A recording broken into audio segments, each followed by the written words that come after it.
morning and welcome to the October 12th meeting of the Meriwether County Board of Commissioners. We'd like to ask that you turn off any cell phones or electronic devices till we get finished. We're glad you're here. Let's please stand for the invocation followed by the Pledge of Allegiance. Let us pray. Our dear Heavenly Father, we thank you that once again we can come together to take care of the business of this county. We always ask, Lord, that you will direct our thoughts, our actions, our words, that we will do what is in the best interest for all of us who live in this county and give glory to you at the same time. Thank you for everyone who is present here this morning. We ask for safe travels as everybody returns to their respective places. We pray these things in your name. Amen. I pledge allegiance to the flag of the United States of America and to the republic for which it stands, one nation, under God, indivisible, with liberty and justice for all.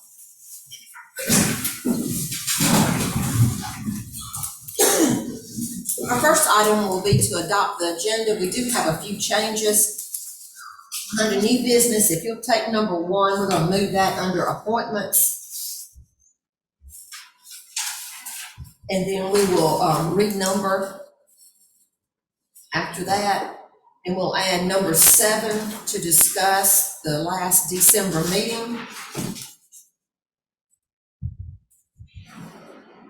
And number 8, Lake Meriwether expense change. Do we have any other changes? Have a motion to adopt? So moved. Have a second? Second. All in favor? All right, next we have the finance report. I'm sure you have the report in front of you. The general fund balance with commitments and payroll this week, it's down to about 500 grand. But if you add the local government investment amount of $1 million, we're about $1.5 million, which is fine because we'll have an influx of funds around the 15th of this month, so we're in really good shape there. All the other funds are looking pretty good as well, and unless you have any questions, that's all I have on that. Any questions? But I do have one more item. Okay. I know it's hard to believe, but it's almost Thanksgiving time again. So we need to talk about the employees luncheon. If y'all want to do it again, and if so, format you want to take this year. The way we've done it the past couple of years has really worked out well for staff and employees as well. And I think we're suggesting that we do that again this year if y'all are receptive to that. I'm fine with that. Would it be on the 22nd? Well, last year we did it the Friday before The Friday, okay. Thursday Thanksgiving, so we're suggesting that day. The 19th then? Mm-hmm. That's what that date is. That's fine. Is that okay? Mm-hmm. November is the 19th.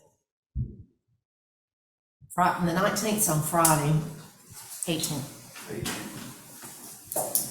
Oh gosh, look, I flipped over to 21. Good gracious. I have 2 calendars in here. Means you got another year on the board. Yay.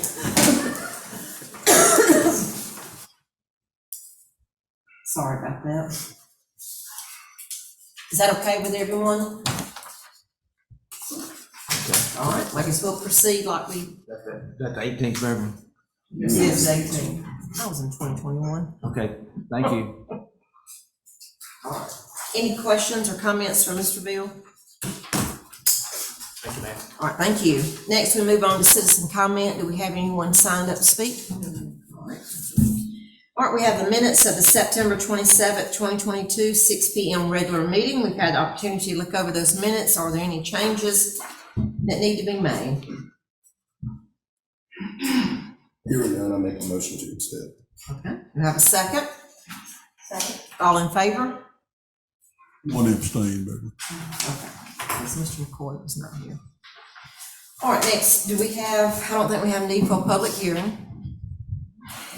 We'll move on to appointments, and it's the Airport Authority District 5, which is my district, and I would like to nominate or recommend Mr. Buster McCoy for that position. He'll have just a couple of months left on the board, but he's been very active with that authority and certainly has the experience, and he has agreed that he would serve in that capacity. And I'll make that in the form of a motion. I'll second. All in favor? Thank you, we appreciate that. You gotta keep you around. Under unfinished business, the number 1, 2022-2023 budget. And I think in your information there, you have the proposed budget. Mr. Bill, we'll turn it over to you, or whatever we.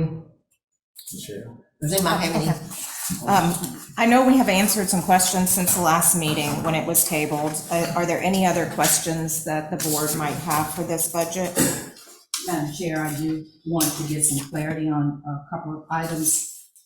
I don't think was brought up, but after having a chance to look at, under the animal shelter, there's an increase in regular employees. Are we bringing on additional employees? Or what is that in? I can answer that for you. We had approved a full-time last year position in an open meeting, and that was never added because the budget was already in place. So this year it's reflected in the numbers, but it was realistically a key position that we approved last year full-time. So we approved for a full-time person? And that salary is 50,000? With benefits, yes, ma'am. Okay. But we didn't hire anyone to fill that position. No one ever filled that position this year or past year. No, I think we filled it, we were just already into the budget. Okay. So the budget wasn't amended or anything. Oh, So it's not reflected in the FY22 budget, but when we do the amendment, it'll be reflected for that, for that portion of the year, And yes. Shirley, the only reason I know is I called George when I saw that increase too. Okay, all right. The other thing I want to ask, I know every department head came and gave their budget what they can operate. Going to the tax commissioner's section, I see a tremendous decrease in advertising and legal publication.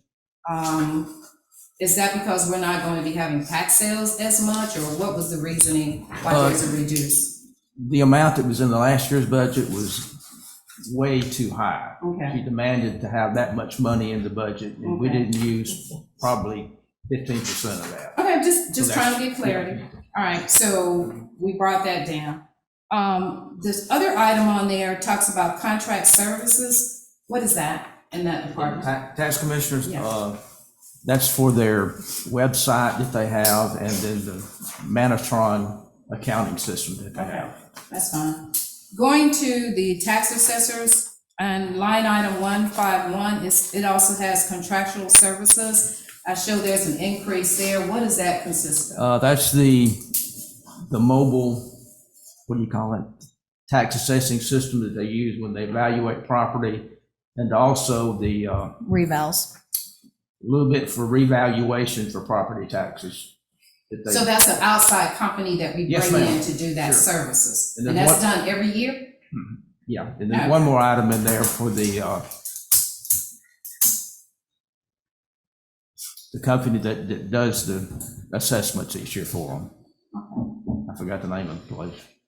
But no offense, after Commissioner Thurgood tabled this and give us time, I had more time to read over in more That's details. fine. That's fine. I'm asking. Building and grounds, maintenance and contract, I see there's a tremendous increase in that. Is that the young lady that we have, or is that the people that we use? That's the people we use outside to come in, the grass Okay. grass cutters and, Like the airport and things like that. all right. Okay. Like Meriwether. So that does not include the people that we're using from the state inmates. That's totally different. That's in contract services as well, but I think that's in public works. Okay. Not building and ground. And you explained to me earlier about the information technology, so thank you for that, and I have clarity on the animal shelter. I think that's it, that's all I have, so thank you so much for the clarity on that. Thank you. Any other questions? Actually, I do. Hold on just a second.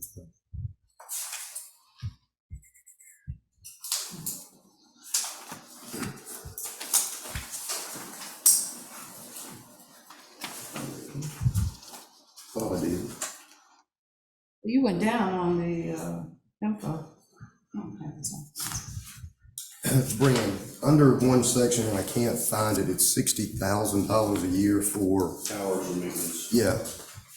What exactly does that cover? That covers the leasing of the towers, leasing of frequencies that we lease, maintenance, air conditioners, just anything that has to do with those towers and leasing, and a lot of it perfectly is contingency, for when something breaks, or, because it does happen, I mean, it's just regular. But I thought that all of our agreements with any company putting a tower in the county, that they provide us space for. Space, yes, but we have to provide at the bottom, we have to provide either a building or, reasonable, like I'll give you a good example. They don't turn the air conditioning on out at Mount Carmel, so we actually have to provide high-speed fans and an air conditioner there to cool our stuff down.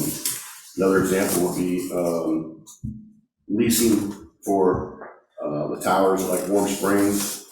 We don't have agreements with them, but what we do have there is a service contract on that equipment that's up there. So we pay him one fee. But now since then, we've purchased that equipment because he couldn't, it's too old, he couldn't cover it anymore. All right, thank you. Yes, sir. Madam Chair, I do have one other question for Bill, and I don't see it, maybe it's in the budget, I just haven't been able to locate it. Where in the budget under revenue, where we show the money that, say for that building that Pathways in, that they're paying us, is there anything on the budget shows any building that's owned by the county that's being leased out showing that we're getting revenue from them? I think it's on the second page of the revenue under rentals.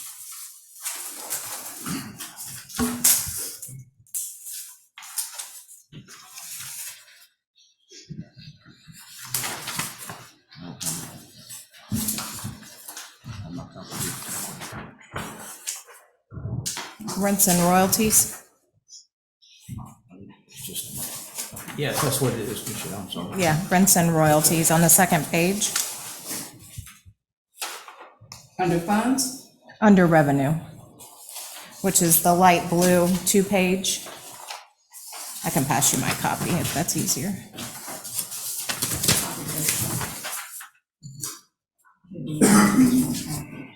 Oh, okay, That's going back to the original. okay, great, I didn't see that. Okay. All right, thank you.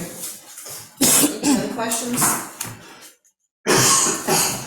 Okay, are we ready to vote on the 2022-2023 budget? Do we have a motion? I'll make a motion to accept the budget. I also want to put in a stipulation that no money be transferred from any other line item or account to any individual department or office without the approval of the board of commissioners. All right, do we have a second? Second. All in favor? All right, thank you. Thank y'all for all the work on that. Next, under unfinished business, is the radio system proposal. This is coming back from our last meeting. I've got some additional information. Brent, I guess it's you or Yeah. whoever. I think we tabled it last time around. Was there some additional information?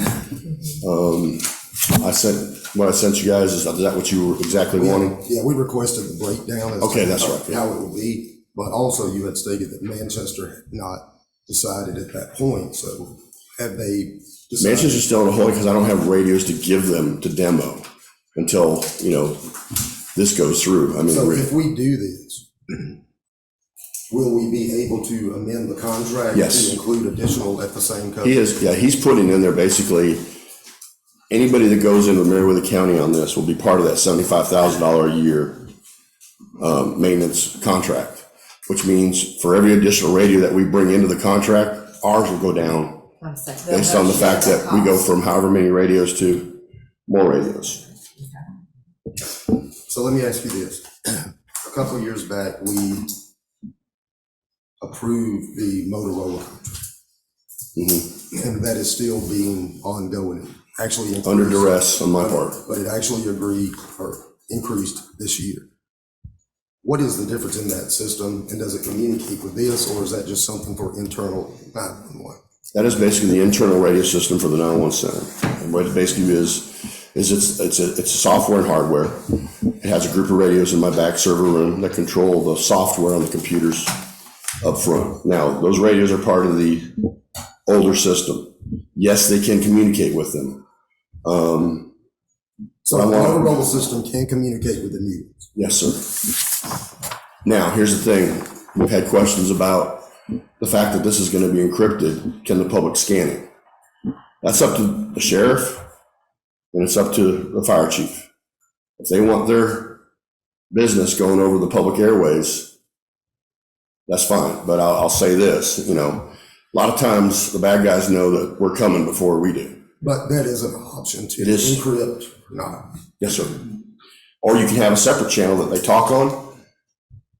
If they want to be secret, and they have a separate channel if they want to go out to the public. I don't know if any of the commissioners got any calls from anybody about that after our last meeting. I did, and I believe Commissioner Craig Gill did as well, about the fact that, and basically. I received an email. Did you? Okay. And basically what they were saying is, I mean, a lot of folks sit around and listen on their scanners to what's going on. And to me, it just seemed like common sense that they would be encrypted, because the letter that came to me was that this is recreational and entertainment for us. That was the exact words I got. And so I guess, like I said, it'd be up to those offices and departments, is what you're saying. They can choose whether to do it or not. But just a heads up, I did get a call, and I think you actually got two. I got a call and an email, and I did respond back to the email, but didn't get a response back. Last night. And I understand. I mean, I was one of those when I was a kid that listened to it. But, I mean, the counties around us, all over the nation, are doing that. They're basically, they're going encrypted. It's for the safety of the officer, for the safety of the victim.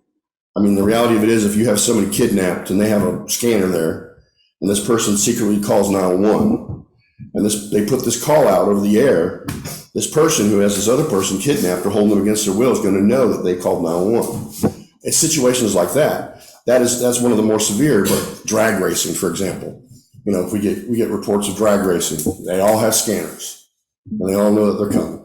You know? I'll say this and add it.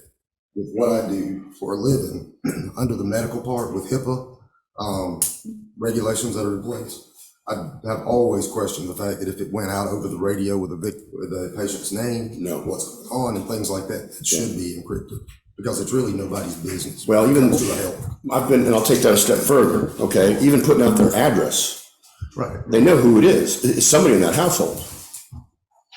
Like I said, I just never had thought about it. And when we was talking about in our meeting, I never gave it another thought until I was questioned about it. But it just seems like But we have the the ability. natural thing to do. Plus, if it's an incident, unless it's an ongoing investigation, it could all be open for open records Right. after that After the incident fact. anyway. Yeah. So they could go and get whatever information, and if it's something going on in an area, and I'll just use the And the beautiful. shooting in in Manchester recently, I know people that were lived around there were notified to stay in their homes, that something was going on. So I just. One of the main things that was put in there in what I received was government transparency. Yeah. We're not trying to hide anything. We're just trying to protect the citizens. And if the sheriff's office or the chief want to open that up to unencrypt it, then we can do that. But It's the difference between being government. transparency, I mean, just like Beth said, they can come in and they can do an open records request as long as it's not an open investigation into something. They can get. It's just like if information somebody calls us after a wreck and says, hey, can you tell me who was involved in that wreck? No, we can't. We're not going to give names out. Another situation is sometimes if you know what you're doing, you can find out who was involved in a wreck or even killed in a wreck. Medics go out there on one channel and they say 10109D, or that's code for a death. Turn around, the deputies run the tag of that vehicle, and all of a sudden at least you know that it was a person who owned that vehicle that was killed in that wreck. So next thing you got Mildred calling Emily saying, oh my God, your husband was just killed in a wreck. It's things like that. Well, I would say the thought of that being entertainment or recreational, I guess I can understand people like to listen to it, but I'd like to know what's going on. that's just not a way to describe somebody's emergency, in my opinion. And there have been an increased number of shootings in the county, so in neighborhoods that you wouldn't expect them to be in sometimes, and I think that's probably a concern too, and I understand. And you don't necessarily want them to know who the reporting party is. Yeah. which we can redact. Okay. Madam Chair, the only thing I want to comment, and thank you, Brent, for Yes, your ma'am. presentation the last time, but one of the things that stuck with me, and also hearing from the sheriff department, is the importance of your departments to be able to communicate with each other. We are still in a very rural Yes, ma'am. area, and to know that this equipment will give better opportunity for you all to communicate, because not only are they there to serve our community, but we've got to protect those who are serving us. And so I appreciate the fact that this will enhance and get better communication for the entire county, It's for night and all the day. different departments. Because as you said, the Motorola system is an in-house type of thing, but it does not help our sheriff department, it does not help our fire department. And as we grow, those entities are going to have to be able to communicate in a more effective way and get that information over to them. Reality of it is, it's the infrastructure of the towers that we're looking at here. You're right. And then on your point, Ms. Beth, this system can be designed or redesigned on the fly, however we need to do it, you know. If they decide they want to encrypt, and then they say, okay, well, let's put it back to where they could hear, we can spin those channels back up, and that we still have the old system.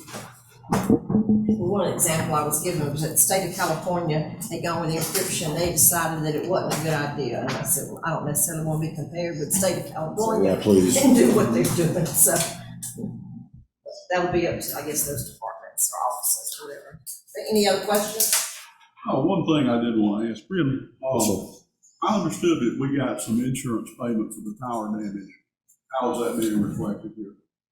it's not in here, we were gonna put it towards the secondary project of the tower, where we're gonna take the equipment off of the sheriff's office and put it on the tower.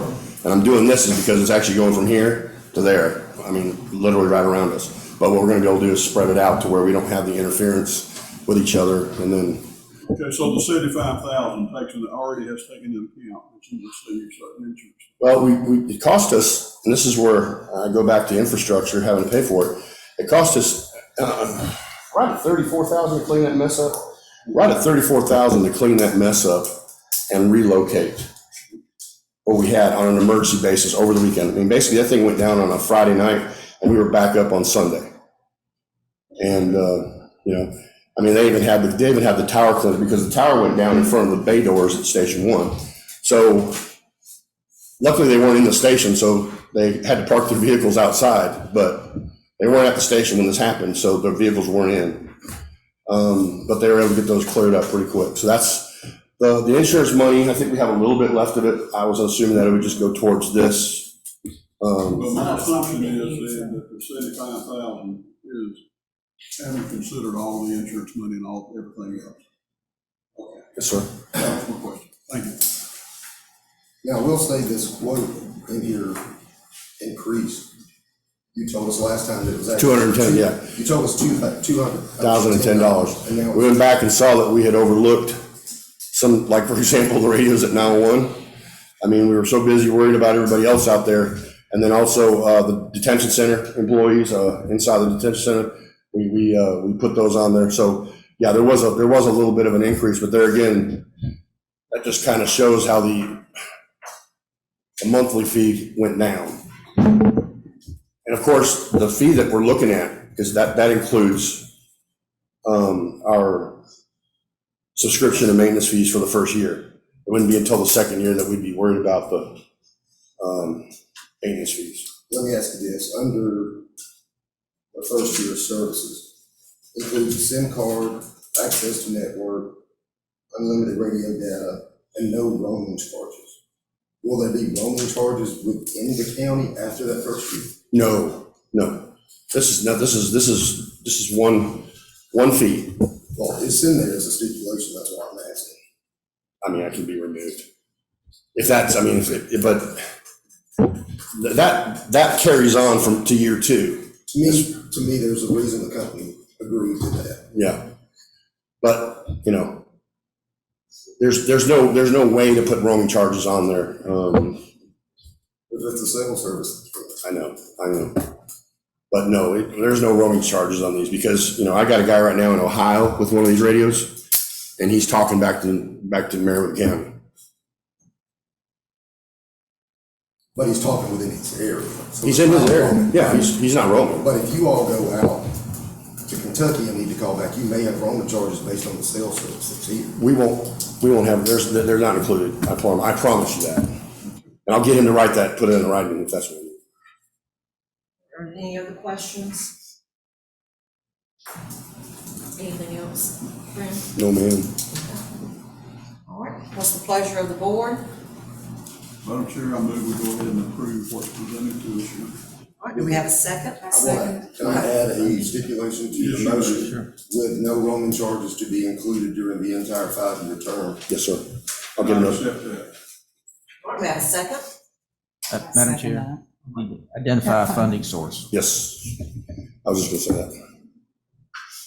What was your recommendation, Bill? Funding sources? To come under SPOS or ARP, either one. Whatever the board feels like they want to do. Do we have this amount under SPOS? Here's my concern, it's a 5-year No. contract. If we do it today, and the ARP money is used for something else next year, all of it, then that is no longer a funding source for them. So with this being a 5-year agreement, it needs to be from a source that is going to be continued so that it can be pulled. The 216 would be up front, correct? Brent? Correct. And That's first year. And the 75,000, we'll budget that in the general fund. Right, but if we say today that it's coming from ARP. ARP, right. Then that is, the agreement is for 5 years, so that is the funding. We source. don't pay that for every year, though, the We two pay the sixteen. 75. 75, they're gonna put it in the general budget after this year. Okay, so we go with SPOS now, is that okay? SPOS or ARP, whatever. Madam Chair, I make a recommendation that we do SPOS. All right, so you mean your motion, Mr. That LaBoy? that is fine to And amend the then motion. Commissioner Hines, second. All in favor? All right, thank you. Thank you, Brent. Thank you. We'll get working on it. All right, we're gonna move on to new business. We got a little change in numbers there. Number 1, letter of intent from Judge Rasnick, administrative fee, and I think Siri has. Yes, I don't think Judge Resnick is here, but I hope you've had a chance to review the letter that is in your packet. It is not only the letter that explains why this resolution is coming before you all, and I apologize that it doesn't state resolution as well, but when he attended the probate judge district meeting, they were told that the AOC and Supreme Court has informed the council that they're going to be pushing through a bill this upcoming legislative session to mandate e-filing in the probate courts of the state. So this resolution reflects that. He has reached out to Representative Debbie Buckner, who said she will introduce this and sponsor this for him. It's just a matter, it has to have our approval for the resolution, that's all. right? Yes, ma'am. Okay. All right, any questions? Sign and approve, yes. You look over. Yeah, all it does is add it, it's a $10, it's just like any of these All those are add-ons good. y'all have approved over the years and through the court systems. Hearing this, can we have a motion to sign, to adopt this resolution and allow the chair to sign? So moved. We have a second? All in favor? All right, our number 2 now will be the Office of Tax Commissioner, age taxes. Madam Chair and Board, there's a letter in here from Interim Tax Commissioner Deanne Cruz. It's on uncollectible taxes by state law. Anything beyond 7 years eligible for a FIFA is deemed uncollectible. It consists of heavy equipment, timber, personal property, real property, mobile home,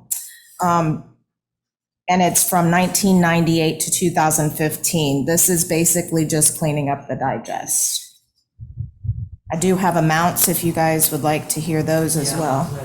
Okay, for heavy equipment, the total is $204.77. For timber, the total is $11,105.11. For personal property, the total is $412,602.85. Say that. 412,602.85. For real property, it's $313,627.60. And for mobile home, it's $695,194.82. $695,194.82. That's a lot of money. It is. A lot of it is penalties and interest at this point in time as well, just because of the age on the I mean, taxes. yeah, if you go back to 98 for sure. But what do we do to, I mean, or is there something to do to keep this from? The tax commissioner and the tax assessor are moving forward to put these placards on some, because one of the largest, as you could hear, was mobile homes, to get those collections current and to try to enforce some of that as well. Madam Chair, in reading the letter that we received from the current tax commissioner, it's indicating mobile homes. You're just giving us information about real property and all that. Her intent is to do all of them just mobile homes. All of it, from 1998 to 2015, because it is uncollectible by state law. I personally feel that this information should be brought to us much sooner to make a decision. I don't know if the rest of the board wants to make a decision today, but I would like to have had this information prior to the meeting and the detail of information you have. I know that this board had, when we brought in a consultant, David Knowles, to do special project, he worked on the mobile homes and things. I guess what I want to know is, if we worked on this, why did we have such a delinquent still? Well, unfortunately, there's been several tax commissioners in office since that time, so this is just to clean up what was not collected during that time You got period. back to 98. I think what she's saying, if you read the letter, a lot of these mobile homes are no longer present. They're not even present on the site. The tax commissioner collects the I taxes, understand. the tax assessors just set the value. All right, so the issue was, when we brought in someone to work on this project, was that we identified that there were mobile homes that actually weren't there. Correct. So we were supposed to. And those have been clean- corrected in the digest for whatever year that they realized those mobile homes were not there. Okay. But because this is just so old, I mean, we're talking a time span of 1998 through 2015. I guess what I'm concerned about, when we had this project and we had Mr. Knowles working on it, what was the area or the time frame that he was doing? The mobile homes are definitely increased, and then the other thing is, we've had property sold indicating there were mobile homes on it, and it actually wasn't a mobile home, you know. Right. And this is an ongoing issue. Definitely should address it, and it should be looked at in more detail, but I think this information should have been brought to us sooner and more in detail, especially if it's asked to be voted on today. It's just my personal opinion. Is it something that has to be done today? No, it doesn't. Nathan, you can explain the law portion of it a little bit better than I can. After a certain period of time, you can't collect. It's like any judge. 7 years? It's just like any judge. I'd have to look. I think that sounds right. It's like any judge. You know, you got a judgment against me for car rep, you know, after a certain period of time, it's not collected. Okay. Says the legislature.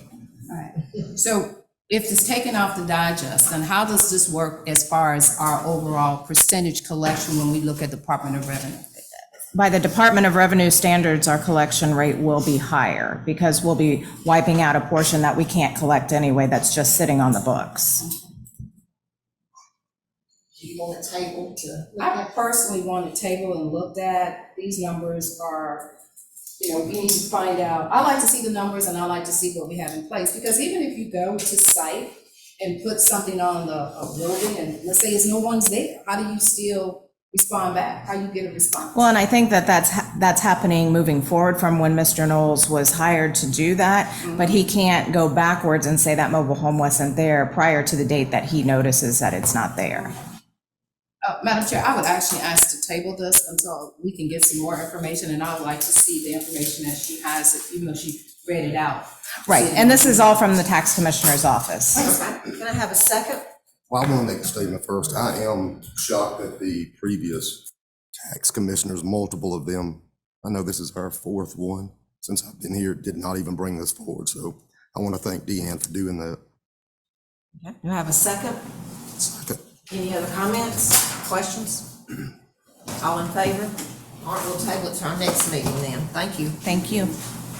All right, number 3, acceptance of the maintenance bond agreement between Heron Homes LLC and Meriwether County for infrastructure for Chambliss investors. I think there's something in our packet on that. Yes, there's information in your packet about that. Mr. Gay is here as well. This has gone through legal, and there have been substantial changes to the maintenance bond agreement. And this is for the, not the beginning section of the road in Chambliss Village, but the back section of the road. And there are some maps in your packet as well. The yellow is the area that is included in this maintenance bond for the road. Good morning, how are you? Fine, how's everyone? You have some information for us? Yeah, I'll share, and thanks, Michelle, for bringing this up and starting the discussion. This is the Chambliss Village. Back in, I think, 2004, they started this development, and they went in and paved the roads, utilities, put everything in, and then, of course, they developed what I would call the first phase, which is there's a little side street that goes off of Lucasville Road, it's a cul-de-sac, they developed that section, and they started the development of the larger section, but they got down to a certain point, I think it's lot 24, 25, and they stopped. And they didn't develop beyond that, and we never accepted the roads beyond that.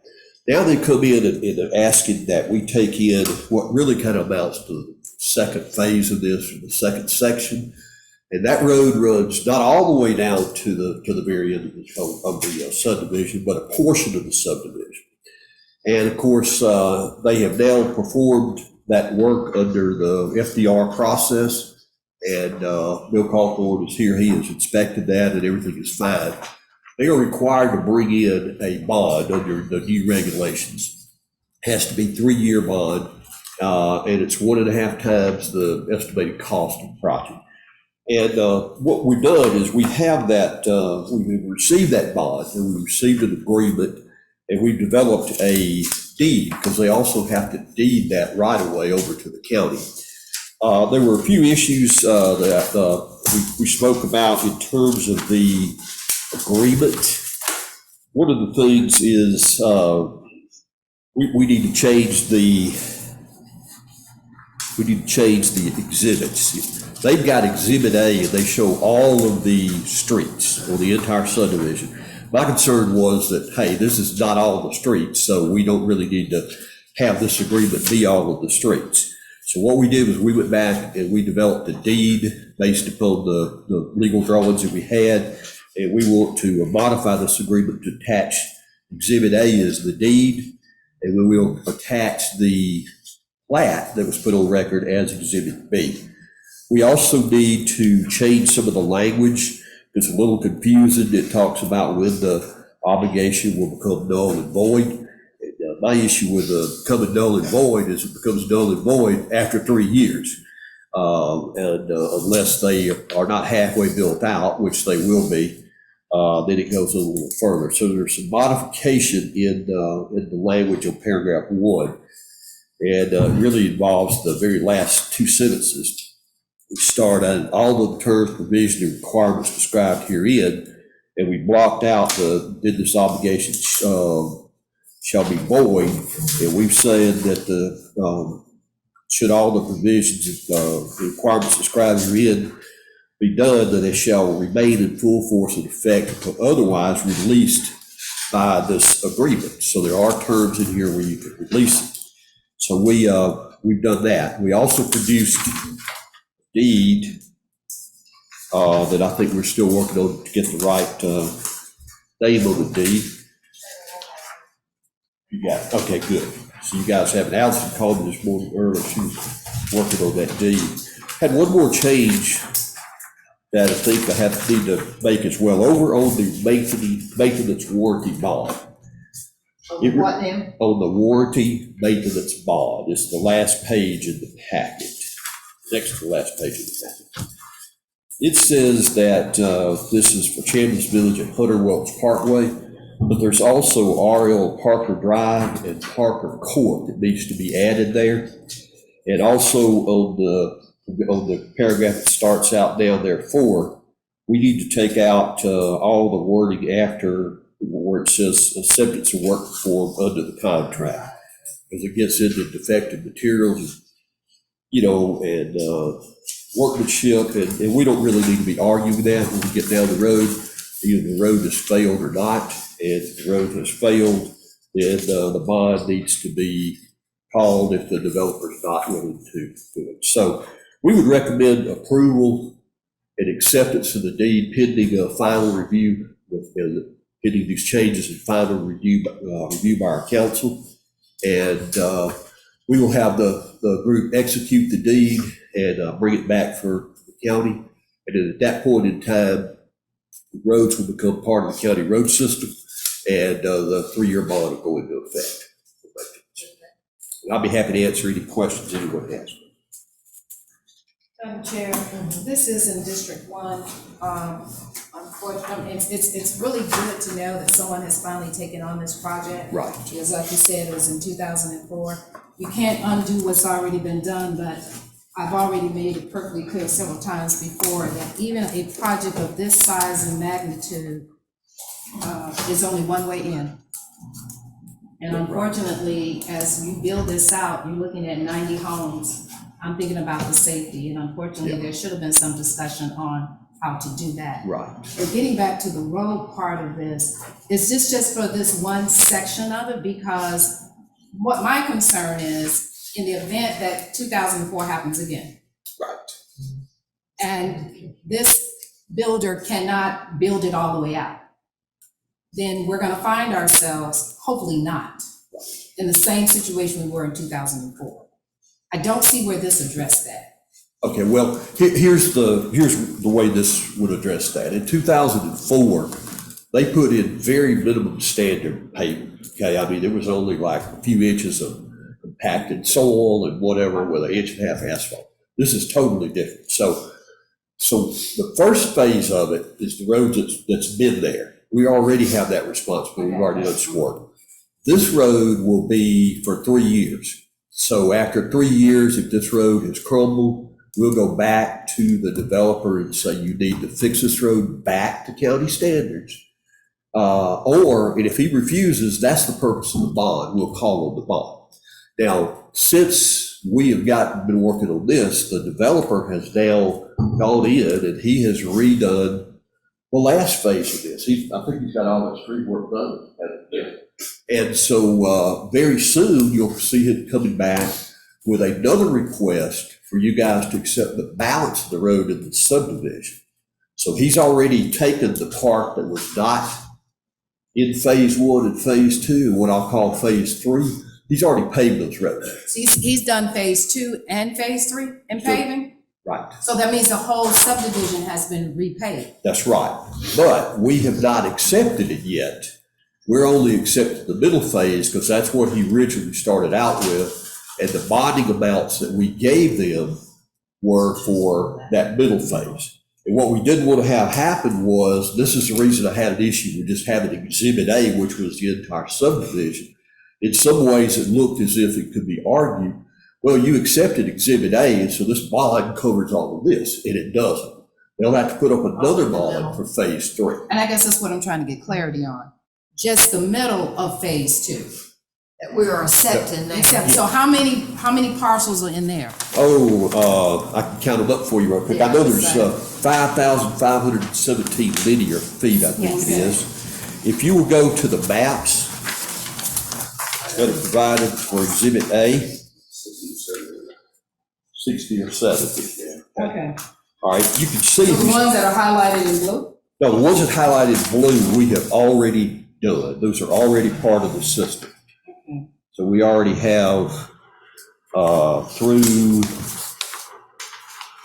lot 24, so you already have 50 lots in that first phase, okay? And then you got quite a few more. You got more than that in the next one. So when you look at the page, it says Plat Book 21, page 43, it will have a blue and then transition to a yellow line. And not to cut you off, Mr. Gay, as I look through this, where that one goes into a cul-de-sac, and then, because it's like several cul-de-sacs, that yellow line doesn't go all the way through. No, but right So here, that's gonna be another phase. that's the next phase. Okay, so Yeah. we're not taking that, you're not asking us to take that in at this moment? Just on the Okay. maps you have, just the ones that are highlighted in Okay. yellow. Okay, Okay, and the deed description that we wrote up will reflect just those ones. It starts at a lot, ends at a lot. because unfortunately developers do, for whatever reason, they have to pull out. And I don't want us to be accepted if, and then a new developer Exactly. comes in and says this is not even up to their standard. Right. So That's why those are my main we concerns. bought, that's why we stopped it at the Well, they first have to get phase. another bond, right? Yeah. And So- we can call on this bond if this developer leaves. Yes. So this, you got So we're protection, covered, if this yeah. developer leaves for whatever reason, we've got the bond to protect this section. For the section that they did, Y'all that were- we're about to prove today. Yeah. Right. But if for whatever reason that person leaves, whatever, and you got someone else to come in, That'd be the that third section. phase, so long as the paperwork reflects that in the deeds, in the exhibit, is what I want to make sure, because when we first addressed this, the county didn't even know that they had not even accepted that. No. But we looked at the condition of the road, and it was such in poor shape that it would have had to been resurfaced before you could build on it, because it would have fallen all to pieces. That was the purpose of it. It has also a much better grading surface and foundation now, so the road should not give us any problems during the 3 years. But you know, when they come in and they bring the road in, then they start building houses, which means concrete trucks, sheet rock trucks, and all these things that are super heavy. And a lot of times, if the street's not corrected, they'll destroy the street. And if that happens in this case, then we'll go back and in 3 years, the developer will have to either fix it or we'll call on the bonds to fix it ourselves. And it also states in here that if 50% is not complete by the term of the bond, then they have to extend it. Have to extend it, right? Well, this is something we've been dealing with for some time, and I know, I'm speaking, I'm sure for the rest of the board, we appreciate the attention that you brought to us about this, ever how many years ago it was now, because, I mean, there's subdivisions going up everywhere. Yes. And you cannot just accept anything, because then we're stuck with forever and ever taking care of something that was not right in the first place. So, I mean, it's taken a while to get to this point, and I hope things will continue where they're able to finish this subdivision. They've but- already taken out like 30 or 40 Building permits permits, in this space. Yeah. So it's a lot. And I agree with Ms. Shirley, on our subdivision regs, I need to probably consider it, I probably need to work with this. I know in Coweta, if you had more than 99 lots, you had to have a second entrance into the subdivision. This had an opportunity to do that, but apparently they sold one of the blocks of the lots out on the backside, so they couldn't get a separate entrance. Of course, it wasn't required, just like the pavement standards. So it's weren't something we required. probably need to look at and get in there. Absolutely. As we have, more subdivision, hadn't been a real problem, because you don't have that many that are more than 99, but you will in the future. And Madam Chair, and to the board, once again, you can't undo what's been done, but definitely need to address this. And simply because for me, it's more of a safety issue. If our fire department, if you go into that subdivision, I've been in it so many times, but I'm concerned about those who live far in the back. And if you've got a major disaster, it's going to be very, very difficult for our emergency crew to get to people. We had to build, one time in 94, we had to build a exit road down a power line to get people out of a subdivision that were trapped between two bridges that had washed out. So yes, I mean, it's That's always, something I guess we can work on going forward. it just Like I would said, need we got- to be in we know our we got subdivision building- standard. Yeah. The houses are coming, they're Right. already in the process, Yes. and more subdivisions, I'm sure. Right, absolutely. Any other questions? All right, so if we make a motion to accept this, we're accepting it with the changes that you have highlighted. Right. That are. And a review You just say And a review contingent of upon staff and legal review. the- Okay, all right. Thank you. All right, thank you. Can we have a motion to approve contingent upon staff and legal review? I make that an emotion. Okay, and we have a second? Second. All in favor? All right, thank you.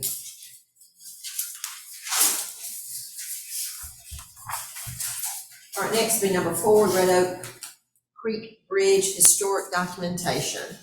Thank you, Madam Chair. The Red Oak Creek Covered Bridge was placed on places in peril last year. Ben Sutton from Georgia Trust reached out to me regarding the bridge, and he has some Georgia State Masters Heritage Preservation Program students that would like to permanently record the bridge's structural design into the Library of Congress. There would be no disruption to the area, And it also could be beneficial to have this information for GDOT or the county when and if any rehabilitation issues need to be addressed on the bridge. It's a free opportunity to get some more attention to that bridge. They're very excited about the opportunity because of the uniqueness and the history of the bridge. So I'm just asking for permission from the board to move forward with allowing this program to document the bridge. Okay. Well, that's our attorney a question.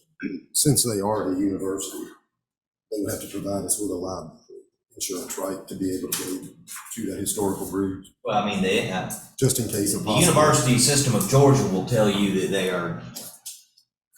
enjoy sovereign immunity and don't have to buy you any insurance. We can always tell them, yes. But with the historical factor on this bridge, I think we probably need something in place holding them liable for any. I think that's a good idea.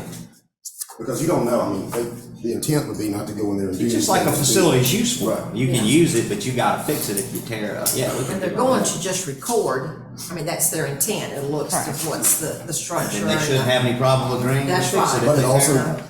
and another reason for the liability insurance is so that if they want to completely look at the entire structure, they're gonna have to get up. So if one of those students falls off, they can't hold me or with a can't response. They can. They will still try to, but yes, the insurance should take care of that, yes. I just want to see why they, Okay, we will That's a very make good a idea. motion with that. But just put some kind of agreement in, just a facilities use agreement or something like indemnity agreement. Facilities use. Yeah, no problem, just, Michelle, just get with me Perfect. when you're ready for it. Well, Something Madam simple. Chair, with that being said, I make a motion to go ahead with the criteria that Nathan just described. All right, do we have a second? Any questions or comments? All in favor? All right, thank you. Thank you. All right, next discontinuation of the COVID leave.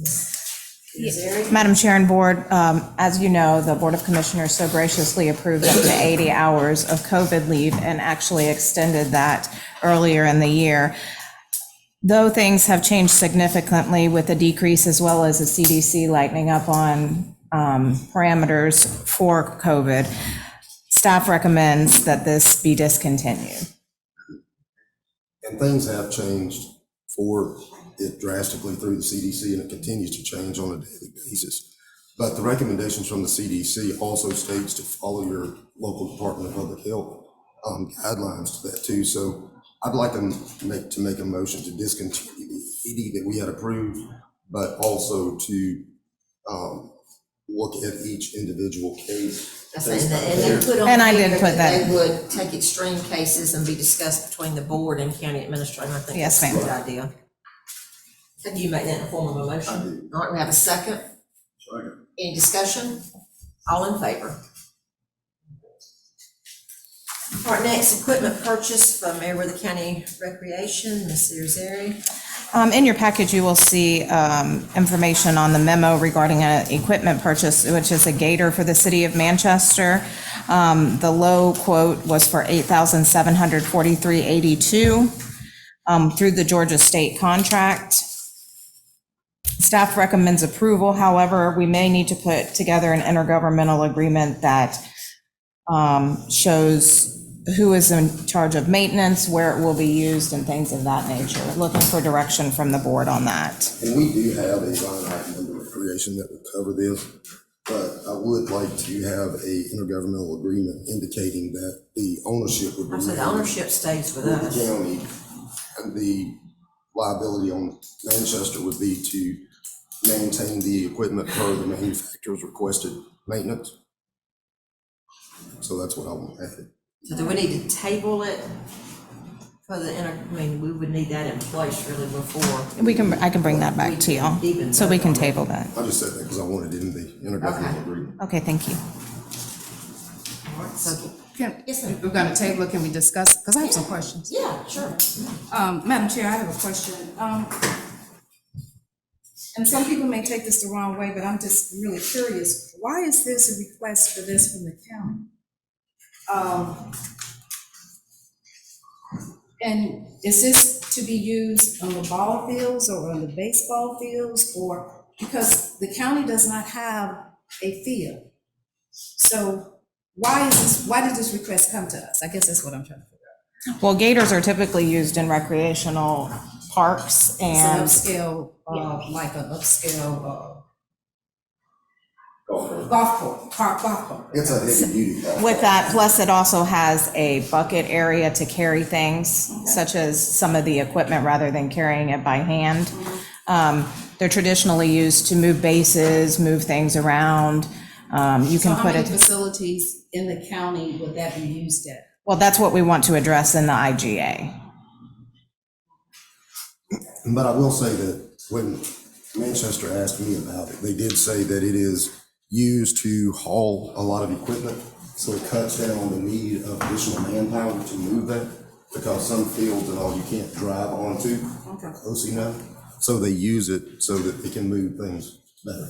Well, let me ask this. We have an agreement with them to provide countywide recreation. The budget was 150, but they probably get somewhere about 100. So with that money that we're already given, why couldn't they find those funds out of that? I'm just asking. And my other concern is this. Here it is. I've been on this board 8 years. Even prior to me getting on the board, we've been talking about recreation. We still don't have countywide recreation. It is what it is, but I think it's interesting that we can find the funds, particularly depending on how the board wants to vote for this, when in Public Works, 2 years ago, we talked to them about getting a boom axe. We got one. They need one. We're so short on other equipment that we can't accommodate. A couple months ago, I asked to have a road paved, but unfortunately, it did get appointed to get it, then it was taken out.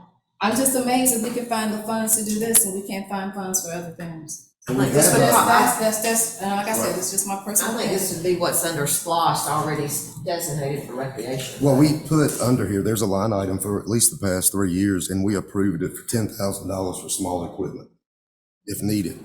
But I think that the 150 that they get annually, I think the agreement is very specific in what the money is utilized for. And I don't think equipment is one of those. I know part of it is salary of the director, and then the rest of it is allocated throughout the agreement. Well, it's just probably like I said, I just think it's interesting. So you're saying we already have a line item under recreation that would cover? It's in the budget. It has been there. And we've used some of that for Lake Meriwether.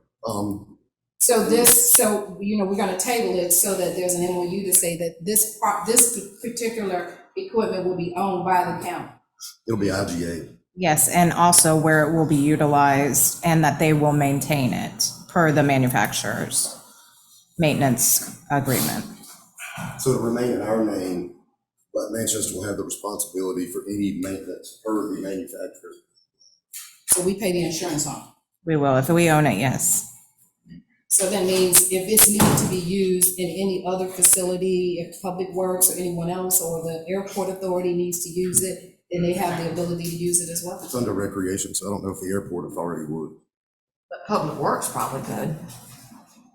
It's I'm not- just saying, I don't see why not. If you own something and if you Yeah. need to use it for any other thing, would it be available to be used? That's what I'm asking. Here's the thing, if we do an intergovernmental agreement with Manchester for the use of it, and we maintain the ownership and their responsibility for the upkeep, it would do away with the intergovernmental agreement and responsibility on Manchester. If we If pull it that's to another use it, area of that's use. true. Yeah. Which I'm open to the direction of the board on this. Well, but we're gonna table it. We got a couple We got time. weeks to tweak it and get the intergovernmental agreement together. And if any board has any suggestions or whatever, maybe we can share those with you between now and the time we can get that together. So can we have a motion to table this to our next meeting? So moved. You have a second? Second. All in favor?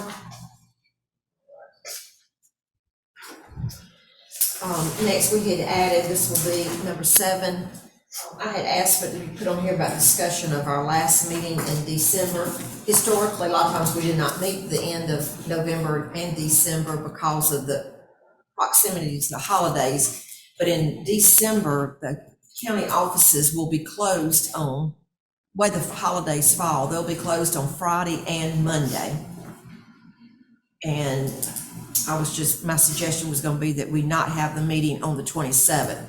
And that's not, I mean, I don't see any reason not to have the one in December. I just don't want planning and zoning to be scheduling a public hearing and then, at that point, and then all of a sudden, we're not able to have it or would not be prepared for it or whatever. But I just make that for a motion not to have the one in December.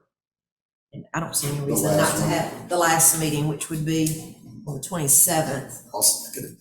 But I don't see any reason not to meet in November unless somebody has something else on there. All right, have a motion and a second, all in favor? All right, so the December meeting, December 26th. 14th will be the last meeting of the, all right, number, Same, correct.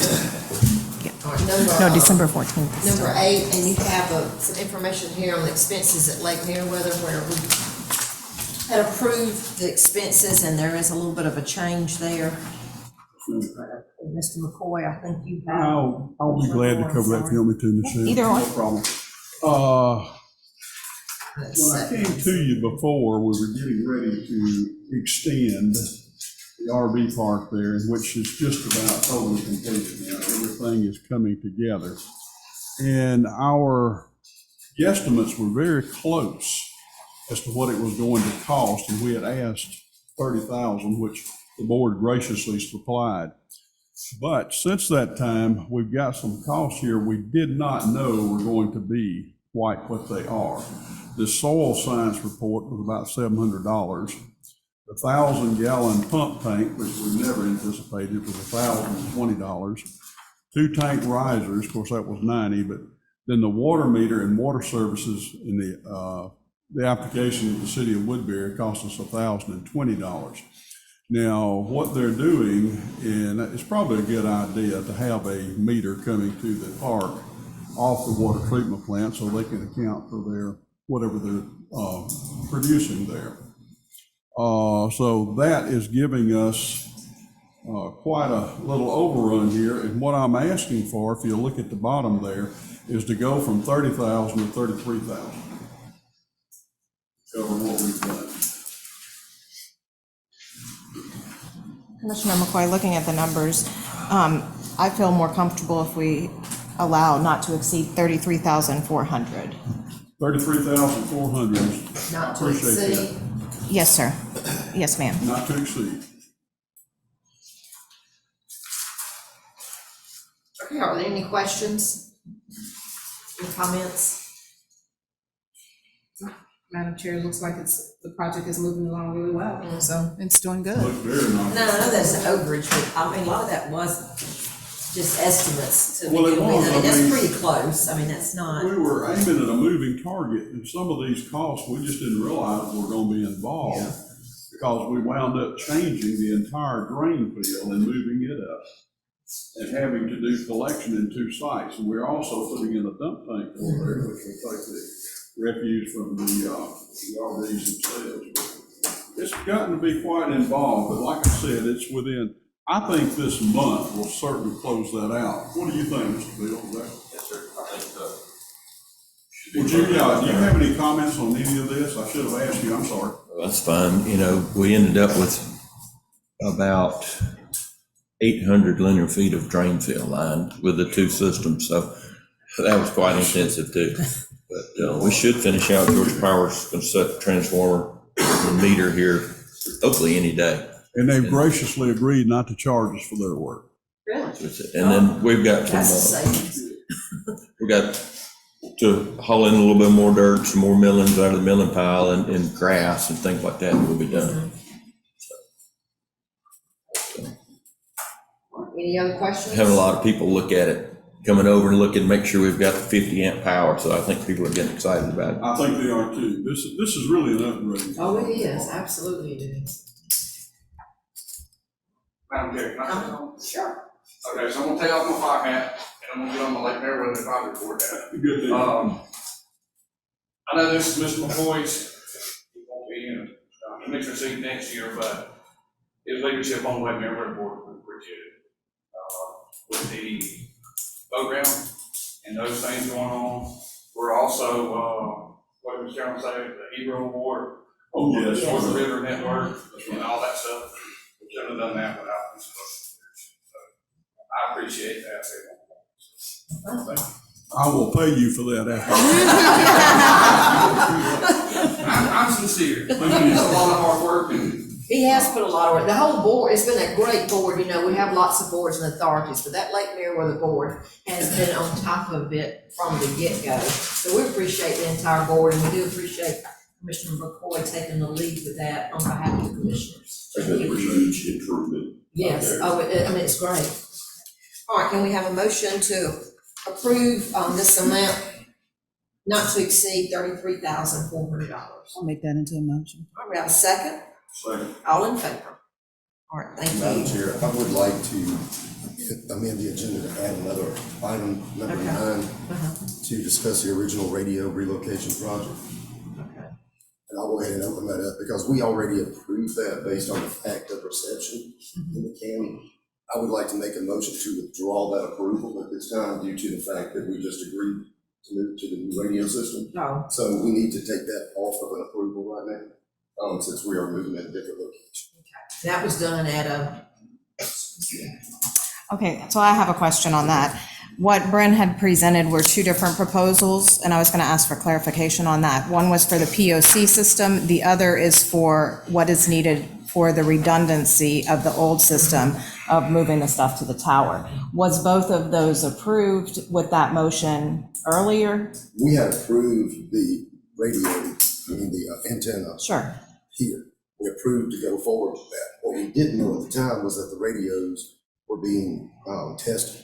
Then that came before us. Right. And the reason that this was approved and brought before us was the reception, or was not great for them, so this would improve it. But now that we're going to a different system at will, I understand we have the old in place, but there's no need to move forward with all this money for better reception if we're going to be using a different radio system.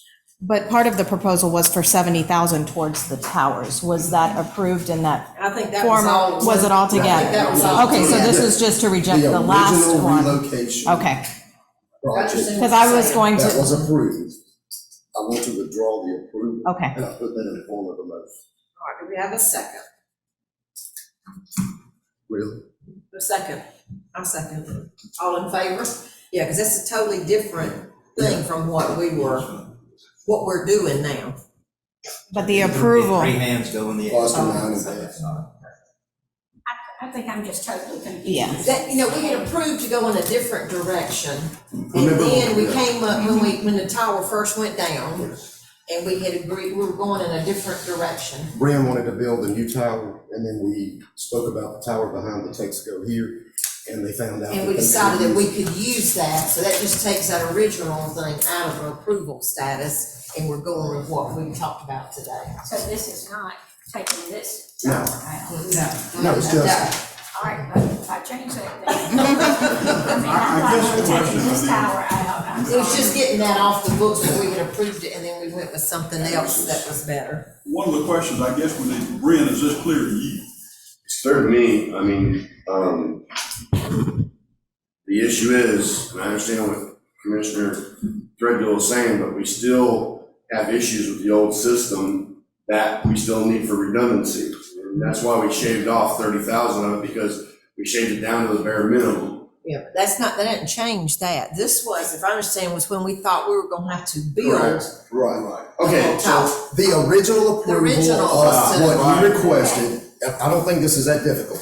There was one approval that we did for the request that you had to move the stuff to this tower. Yes, that is what I am withdrawing the approval for at this point. So- If I could have finished, if you find that it is needed at a later date, then come back before us with a presentation with why and the amount. But at this point, if we're moving with a whole new system, I don't see at this point that we're gonna need it. Yes, it will be a backup, but we are moving forward with a substantial amount of money on this new system. So I don't see the need to do both at this point. If we find out there is, then we need to bring it back before us. But the two things that were brought to us, that's approved. Which is the new system and the That's right. 260. Hold on. You guys are saying two different things, okay? You're saying that everything I presented today was approved. He's saying that he wants to withdraw that part. He wants to leave everything where it is for right now, correct? I don't know why this is difficult. You came before us a month or so ago, requested to build a tower. Yeah. That's what We we're on asked you, field. we spoke about the tower behind Texaco. Correct. You went back and you found out, yes, indeed, we could utilize it. Yes. So we approved to move forward with that amount that day to use this tower. Yes. That is the approval that we made. I'm making a motion to withdraw that approval based on the fact that we just approved a new radio system that has been tested for better reception. So if we're moving into that direction from now, let's move with that, hold off on this. If at some point it is that you need, the backup system is not going to be utilized, but right now it's working as good as it could, and we haven't hooked anything to the tower to further the signal. I don't see the need of keeping open $75,000 additional dollars on something that may not even be needed. All right. Does everybody get that, or do I need to write it on? No. I You're good. mean, I understand, and then when you said that, I did not understand at first what you said. That's what I was trying to catch, but thank you. So I think it what does this do, though, if you do that with the cities, if they're going with the radios, though? cities, really don't have anything to do with that per se right now. This is what, this amount was gonna be reduced if the cities buy into this. Not this one. The 75,000. This was before we even knew there was a radio system. This new radio system was just approved today. Brand came before us, we had no clue that this was even being. Well, it wasn't at that time. This is back in March that we started with this radio. But on the 75,000, I thought this is what was gonna be reduced by any city that comes on this. Yes. This amount was gonna be reduced. That's a correct. 75,000 on the new system. This is the 75,000. original radio relocation project to go on the tower. Right, here's what we're gonna do, okay, we're Okay. bringing in a separate system, okay? The other, how much was it, 76,000, whatever, was gonna be to move what's at the sheriff's office Over to the over here Texas. for the old system to Texas. become functional. So what Commissioner Threadgill's saying is let's wait and see how this does before we have to move forward. And because we approved it, then the money is available, so I want to take that off the table for the availability of that money Until we see if it's until, needed. right. Okay, all right. Clear. Advising, Lord, and I wouldn't even go talk much. All right, so we've already voted. We're doing this, all right, we'll move on. All right, that's it. Wait a minute, let me make sure I've got this Yes. for the minutes. So we're going back to who He made the made the motion? motion, I second. So now we're doing all in favor. All in favor. Yes. All right, now we have a report from the county administrator. Thank you, Madam Chair. Alice and myself and Bill attended the grants meeting for the Greenville Park. So that's the first step to get that started. We brought that either last meeting or the meeting before. We're working on the ribbon cutting for the fire station in Greenville, as well as the boat ramp. We're working with the state on the boat ramp ribbon cutting. We have put out an RFP for the IDA for the drive and road improvements. And Luthersville Road, the additional mile has started. It started yesterday. And that's all I have. We talked about getting back with GDOT in reference to looking to them about resources for Forest Road and Luthersville Road. Have you received We anything? sent a letter to them. We have not received any information back yet. But we can follow up on that. If you could, please. Oh, one other thing. Have we started looking at the list of roads for the LMIG for 2023? We have not at this point that I'm aware of. Excuse me. We have a report from county commissioners, Commissioner Hines. Tomorrow, I will be hosting a joint town hall meeting with Mayor Cuddy in Luthersville. Really excited about this. We've invited several different people to come and talk about different services that's available in the county. One of the biggest things that I've been getting a lot of calls, and I think he has too, is the assistance to those, especially our seniors who normally get the heating bill things done. And the system has changed. Most of it's done on computers, online, which makes it very difficult for our seniors. So hopefully we'll have someone there tomorrow to kind of walk them through that process. I've invited them to come. So really encourage everyone, if you can, to come out. It's at 6 p.m. And this will be my last town hall meeting as an elected official for District 1. So I encourage everyone to come out. Thank you. That's it for me. Commissioner Hines, is that at City of Luthersville? In the auditorium. Auditorium, thank you. All right, Commissioner Flynn? I just want to remind everyone that Keep Meriwether Beautiful had a follow-up meeting from the ice cleanup. And one of the things that we probably often overlook is Amazon Smile. You can actually, if you're ordering on Amazon, there's a little extra button you can go to under Smile, and you can designate Keep Meriwether Beautiful.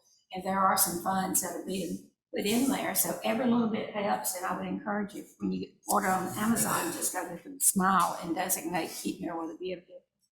The other thing, Ms. Beverly has started the process for the Christmas trees around the courthouse, and I would encourage all the cities to participate. And I so appreciate that, because it does make the courthouse look very festival and town during the Christmas holidays. And we're asking that the cities decorate only before November the 22nd, which will start the lighting for the season.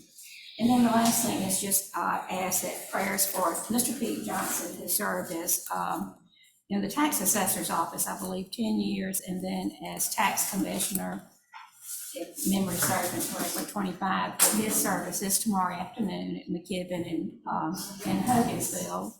And the visitation will be at 1 and the service is at 2:30. But just appreciate all his years of service and just ask for prayers for his family and friends. That's it. Let's have just a couple of announcements.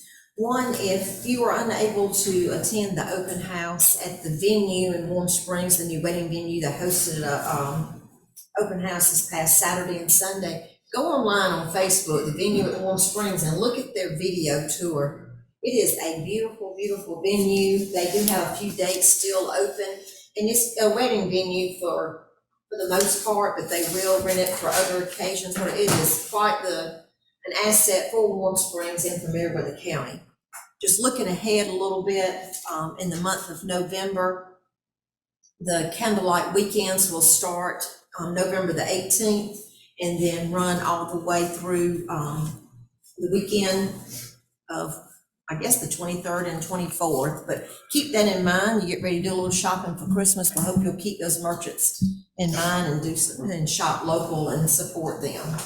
And that's all I have. I've talked enough. I don't have any. Commissioner McCoy? Yeah, I would like to go back and just touch on Mr. H.Y. Pete Johnson, who was a longtime resident of Meriwether County, lived his whole life here. And everything that Ms. Rosalie gave you is very correct. And he was also a longtime member of Post 186, and I've been asked to remind the people at the Post that we will be there. The Post will have designated seating when we get over there, and we will be under dress and cover for this gentleman that's passed on. So I just wanted to get that out. Lake Meriwether, I can't help but echo this. It has been a thrill with some of the work we've done there, and I appreciate what Danny had to say. And the thing with the river, if you can possibly assume, y'all do remember the deal there that we're sort of secondary to this process because we leased that property to the state for 25 years, but out of that, we've already got quite a financial return on our money. And personally, being down there and looking at that ramp, I think it's one of the nicest on Flint River at this time. So if we can, when we keep you posted on this, please, if you can, come down for the dedication that's gonna take place there. And I think that's all I have. All right, thank you. All right, our county attorney. I have nothing to report, Madam Chair. All right, do we have need for an executive session? Yes, ma'am. For personnel, real estate, and tax matters.